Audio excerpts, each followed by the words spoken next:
कक्षा 9 हिंदी।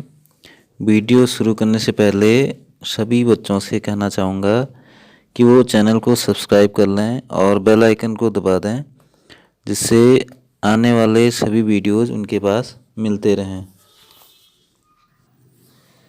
कक्षा 9 चंद्रकांत देवताले जी की कविता, हिंदी क्षितिज की किताब, और कविता का नाम है यमराज की दिशा। इसमें कविता देख लीजिए। माँ की ईश्वर से मुलाकात हुई या नहीं कहना मुश्किल है, पर वह जानती थी जैसे ईश्वर से उसकी बातचीत होती रहती है और उससे प्राप्त सलाहों के अनुसार जिंदगी जीने और दुख बर्दाश्त करने के रास्ते खोज लेती है।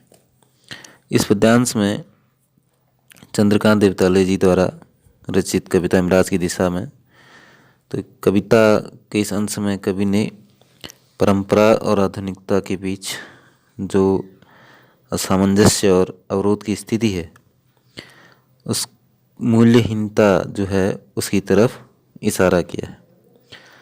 माँ यहाँ पारंपरिक होते हुए भी सुरक्षित और तनावहीन है, क्योंकि वह ईश्वर से संवाद स्थापित कर लेती है। कभी कहता है कि माँ की ईश्वर से मुलाकात हुई या नहीं। कभी कहता है कि अपने बचपन के दिनों में जब वह माँ को देखता था तो उसे लगता था कि माँ की मुलाकात ईश्वर से हुई होगी। कहना मुश्किल है, पर वह जानती थी, जताती थी जैसे ईश्वर से उसकी बातचीत होती रहती है। तो अपने बचपन के दिनों में जब माँ को देखता था तो उसे लगता था कि माँ की मुलाकात ईश्वर से हुई होगी। वह सोचा करता था कि माँ अवश्य ही ईश्वर से संवाद स्थापित करती होगी, तो बातचीत करती होगी।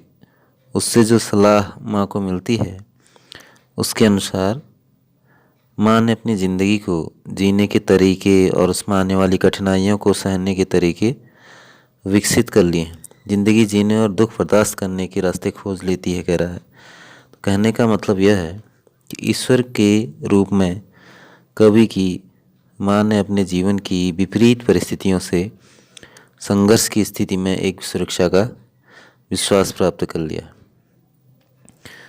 कवि ने इसमें बताया है कि उसकी माँ का ईश्वर से पूर्ण विश्वास था और जिंदगी जीने में अनुप्रास अलंकार, मुलाकात, जिंदगी बर्दाश्त जैसे कुछ उर्दू फारसी शब्दों का इसमें प्रयोग किया गया है। भाषा सरल, सहज और स्वाभाविक है। अगली लाइन देखिए। माँ ने एक बार मुझसे कहा था कि दक्षिण की तरफ पैर करके मत सोना। अगली लाइन है। माँ ने एक बार मुझसे कहा था कि दक्षिण की तरफ पैर करके मत सोना, वह मृत्यु की दिशा है और यमराज को क्रुद्ध करना बुद्धिमानी की बात नहीं।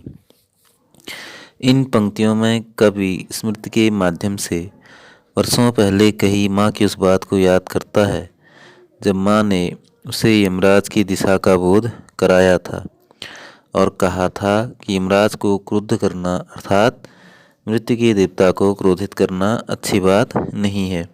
कभी स्मृति के सहारे माँ को याद करता हुआ कहता है कि माँ ने एक बार बताया था कि दक्षिण की ओर सोते समय पैर करके सोने से यमराज क्रोधित होते हैं।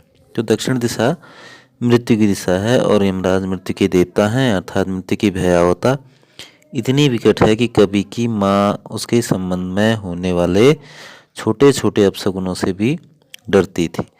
उसके अनुसार यमराज को क्रुद्ध करना बुद्धिमानी की बात नहीं थी। अगली लाइन है।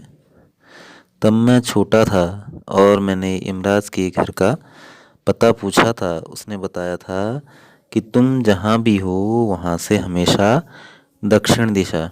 इस पंक्ति में कवि कहता है कि माँ से मैंने यमराज के घर का पता पूछा तो उसने दक्षिण दिशा को बताते हुए कहा कि तुम जहाँ भी हो वहाँ से दक्षिण दिशा की ओर यमराज का घर है। माँ की समझाइश के बाद दक्षिण दिशा में पैर करके मैं कभी नहीं सोया और इससे इतना फ़ायदा ज़रूर हुआ कि दक्षिण दिशा पहचानने में मुझे कभी मुश्किल का सामना नहीं करना पड़ा। इन पंक्तियों में कवि ने बताया है कि माँ के समझाने के बाद मृत्यु की देवता के घर की दिशा ने ऐसी सजगता पैदा की कि जिससे कभी कभी दक्षिण की ओर पैर करके नहीं सोया। और आगे उसका कहना है कि वह इसी प्रयत्न में दक्षिण दिशा को बखूबी जान गया, अर्थात मृत्यु की दिशा दक्षिण दिशा। मैं दक्षिण में दूर दूर तक गया और मुझे हमेशा माँ याद आई। दक्षिण को लांघ लेना संभव नहीं था, होता छोर तक पहुँच पाना तो यमराज का घर देख लेता। प्रस्तुत पंक्ति में कवि कहता है कि जब भी मैं दक्षिण की ओर दूर दूर तक गया, मुझे माँ याद आई और माँ की सीख याद आई। वह कहता है कि दक्षिण को लांघ पाना अर्थात मृत्यु को समझ पाना उसके लिए असंभव था। यदि वह मृत्यु को समझ पाता तो शायद उसके देवता यमराज का पता भी उसे मिल जाता, परंतु यह असंभव था। लास्ट लाइन है, पर आज जिधर भी पैर करके सो वही दक्षिण दिशा हो जाती है। सभी दिशाओं में यमराज के आलीशान महल हैं और वे सभी में एक साथ अपनी दहकती आँखों सहित विराजते हैं। तो वे कविता की सर्वाधिक विचारणीय पंक्ति, ये कविता की सर्वाधिक विचारणीय पंक्ति हैं जो वर्तमान सभ्यता के अकारण सर्वत्र हो रहे मृत्यु के तांडवों पर प्रकाश डालती हैं। तो मृत्यु का बोध आज पैदा हुआ है, वह पहले कभी नहीं था। इसलिए इस त्रासद अनुभव की ओर संकेत करते हुए कवि कहता है कि आज जिधर भी देखो सब ओर दक्षिण दिशा है और जिधर पैर करके सो वही दक्षिण दिशा है। सर्वत्र मृत्यु का आतंक व्याप्त है। यम देवता सभी दिशाओं में मृत्यु का साम्राज्य फैलाए हुए हैं। कहने का तात्पर्य यह है कि बात बात पर पूरी दुनिया में होने वाले युद्धों और विनाश लीलाओं ने सामान्य मनुष्य के सामने यह प्रश्न खड़ा कर दिया है कि वह कहाँ और किस प्रकार सुरक्षित है। मृत्यु के भय बोध से मुक्त है, क्योंकि मृत्यु को आमंत्रित कर उसे मानव मात्र के ऊपर थोप देने वाले नर यमों की संख्या दिन प्रतिदिन बढ़ती जा रही है और वे अपने कुकृत्यों से और विषाक्त मनोभाव से दुनिया का अस्तित्व मिटाने पर तुले हुए हैं।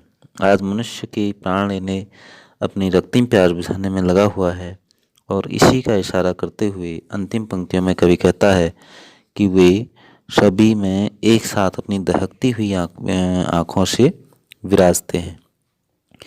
माँ अब नहीं है और यमराज की दिशा भी वह नहीं रही जो माँ जानती थी। तो कविता की अंतिम पंक्तियों में मृत्यु के विषय में बदले भाव बोध की तुलना करते हुए कवि कहता है कि माँ तो अब नहीं है और यमराज द्वारा बताई गई दिशा भी विस्तृत होकर सर्वत्र व्याप्त हो गई है और इसलिए वह भी अब केवल दक्षिण दिशा नहीं रही जैसा कि माँ जानती थी। माँ वहाँ यहाँ पुराने मूल्य बोध अथवा भावबोध की परिचायक है, जबकि मृत्यु की दिशा का परिवर्तित होकर व्यापक हो जाना वर्तमान समय में मृत्यु के प्रति उपजे भाव का बोध कराता है।